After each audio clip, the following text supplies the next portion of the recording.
Hey everyone, I want to show these to you.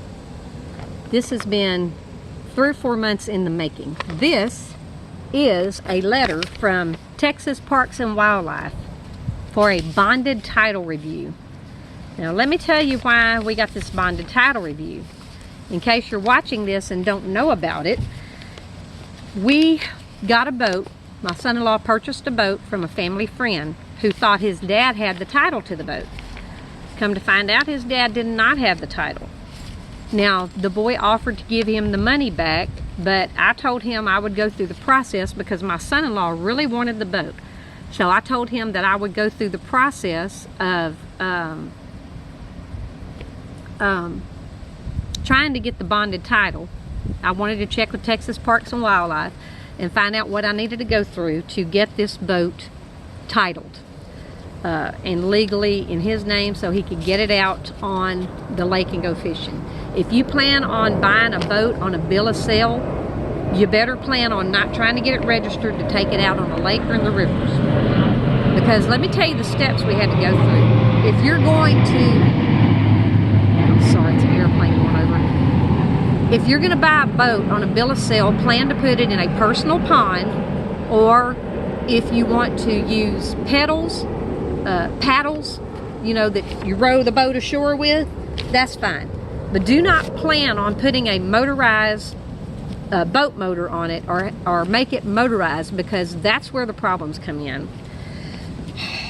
Okay, it started with us buying the boat, and I found out from Texas Parks and Wildlife that it was titled. It had been titled in the past, and that I'm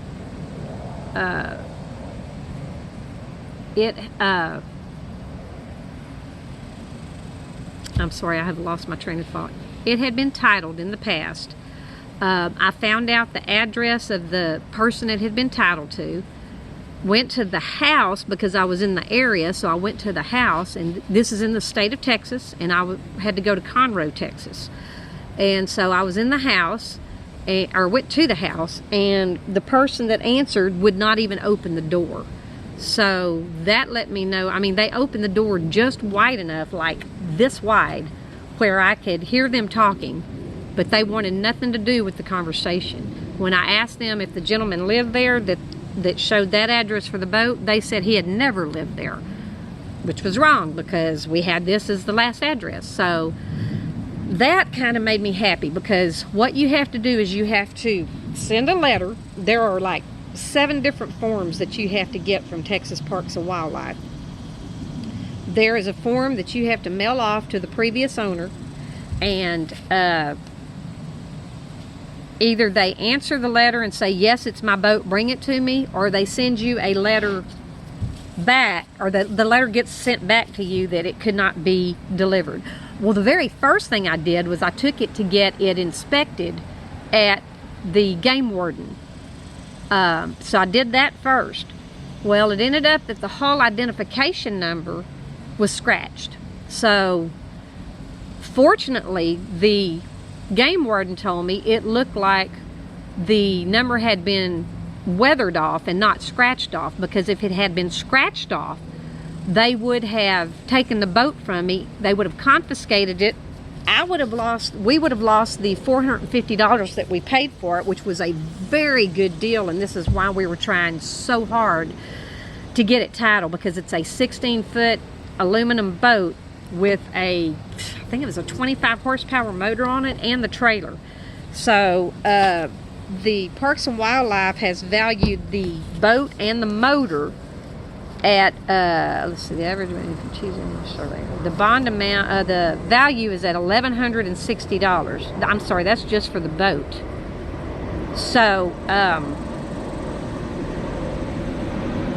anyway,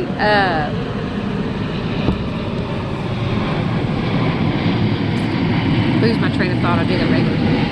Anyway, they said it looked like the number had been scratched off. I mean, it had been weathered off and not scratched off. So fortunately, they gave me a hull identification number there. So if you ever go to buy a boat with a bill of sale, call the Texas Parks and Wildlife first and find out if it has been titled, because I actually bought a little plastic 10-foot Pelican John boat that a lady had bought from another guy, and she had the bill of sale from him, but fortunately it was easy enough, because I called and checked while I was there, and it was easy enough. It had not been titled, so I was able to just take the bill of sale from her and go up and get it titled. Not so with this boat. You're going to be one mad person if you buy something on a bill of sale and go to Texas Parks and Wildlife to get stickers to put it out on the lake, and they confiscate it from you. Especially if you've paid, you know, $800 to $1,000 for it. Even $400 would have made me mad. So I got all the paperwork together, fortunately, and the letter came back from the previous owner, could not be delivered. So after I got that with the bond application for a bonded title, and the application for the vessel to get the title, they also sent me a certificate of a title surety bond. You have to get a surety bond when you get when you have to go through all of this to see about getting a boat titled. You have to get a bonded title.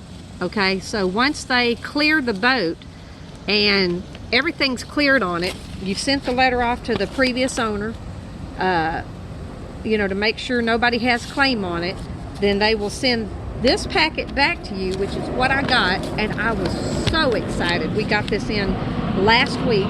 We've been waiting about 2 months for it, and yeah, so last thing I had to do was I had to pay $136 for a surety bond, and once I get that, I can go get the title to the boat, and I can get the stickers for it, and we will be out on the lake. So I'm very excited. I'm going to put this on my Real Fun Fins YouTube channel, so you'll be able to watch it there. So yeah, do not buy a jet ski, an RV, a boat, anything motorized that you want to put on the road or in the lake. Do not buy it on a bill of sale only. Okay? Thank you very much. I hope this information helps.